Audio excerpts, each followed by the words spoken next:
नमस्कार। अच्छा, कभी सोचा है कि भारत सरकार इतनी बड़ी मशीनरी चलती कैसे है?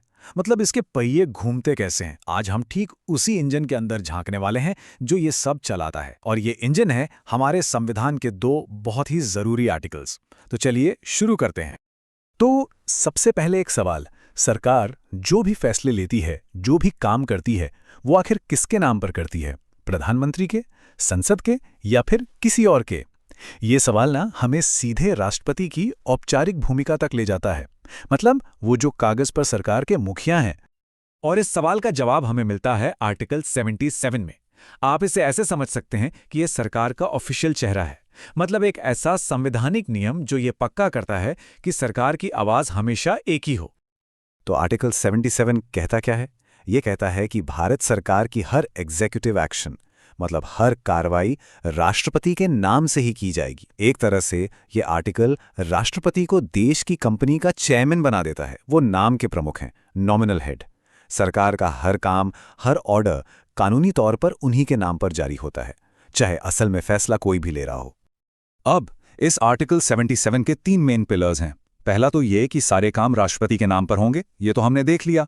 दूसरा, इन ऑर्डर्स को ऑथेंटिकेट मतलब मान्य करने के नियम भी राष्ट्रपति ही बनाते हैं ताकि उनकी लीगैलिटी पर कोई सवाल ना उठे। और तीसरा, सरकार का काम स्मूथली चले, इसके लिए मंत्रियों के बीच काम कैसे बटेगा, इसके नियम भी राष्ट्रपति ही बनाते हैं।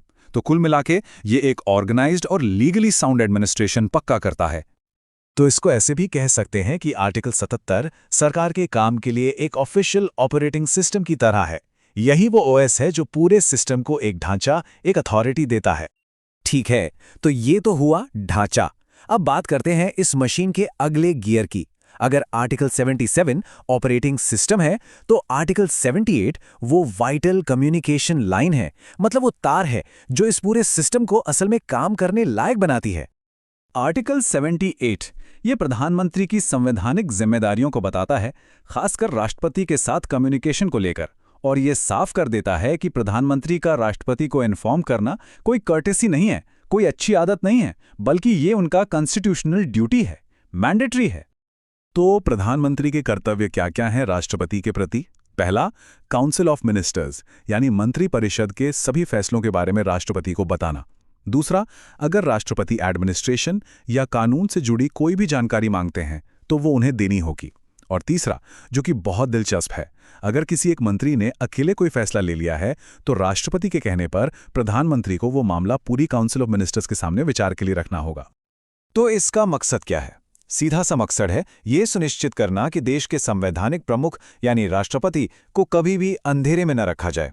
उन्हें पता होना चाहिए कि देश में क्या चल रहा है, सरकार कैसे काम कर रही है, ताकि वो अपनी ओवरसाइट वाली भूमिका ठीक से निभा सकें। तो हमने आर्टिकल 77 और 78 को अलग अलग देख लिया। अब आता है सबसे जरूरी हिस्सा। ये दोनों मिलकर पावर बैलेंस यानी शक्ति का संतुलन कैसे बनाते हैं। चलिए देखते हैं। देखिए, दोनों की भूमिकाएं बिल्कुल साफ हैं। एक तरफ है राष्ट्रपति जो कॉन्स्टिट्यूशनल हेड हैं, राज्य के औपचारिक प्रतीक, और दूसरी तरफ है प्रधानमंत्री जो एग्जीक्यूटिव हेड हैं, मतलब सरकार के असली प्रमुख जिनके पास प्रशासन की जिम्मेदारी है। और ये टेबल इसे और भी साफ कर देता है। राष्ट्रपति की भूमिका जो फॉर्मल अथॉरिटी की है वो आर्टिकल 77 से तय होती है, और प्रधानमंत्री की भूमिका जिसमें एग्जीक्यूटिव पावर के साथ साथ रिपोर्टिंग की ड्यूटी भी है वो आर्टिकल 78 से तय होती है। एक को अधिकार मिलता है तो दूसरे को जिम्मेदारी। तो मुद्दा ये है कि आर्टिकल 77 अधिकार देता है और आर्टिकल 78 जवाबदेही सुनिश्चित करता है। ये दोनों अलग थलग नहीं है, ये एक साथ काम करते हैं, एक सिक्के के दो पहलुओं की तरह। यही मिलकर एक बैलेंस बनाते हैं। अच्छा, ये सिस्टम काम कैसे करता है ये तो समझ आ गया, पर सवाल यह है कि ये इतना जरूरी क्यों है? हमारे लोकतंत्र के लिए इसका क्या महत्व है? अब जरा इस पर नजर डालते हैं। देखिए, ये दोनों आर्टिकल मिलकर गुड गवर्नेंस यानी सुशासन के कुछ बहुत ही बुनियादी स्तंभों को मजबूत करते हैं, जैसे कि ट्रांसपेरेंसी यानी पारदर्शिता, क्योंकि राष्ट्रपति को सब कुछ पता होता है। फिर है कलेक्टिव रिस्पॉन्सिबिलिटी यानी सामूहिक जिम्मेदारी, क्योंकि फैसले कोई एक मंत्री नहीं बल्कि पूरी काउंसिल लेती है। और आखिर में कॉन्स्टिट्यूशनल प्रोप्राइटी मतलब संवैधानिक मर्यादा कि हर कोई अपने दायरे में रहकर काम करे। तो कुल मिलाकर यही दोनों आर्टिकल ये पक्का करते हैं कि सरकार अकाउंटेबल हो, ऑर्गेनाइज्ड हो और सबसे जरूरी संवैधानिक सीमाओं के अंदर रहकर काम करे। यही हमारे देश में जिम्मेदार शासन की नींव है। और अब जाते जाते एक सवाल छोड़ जाते हैं। सोचिए, अगर ये नियम ना होते, आर्टिकल 77 और 78 ना होते, तो क्या कोई सरकार ऑटोक्रेटिक यानी निरंकुश हो सकती थी? ये सवाल ही हमें इन संवैधानिक सुरक्षा उपायों की असली अहमियत बताता है।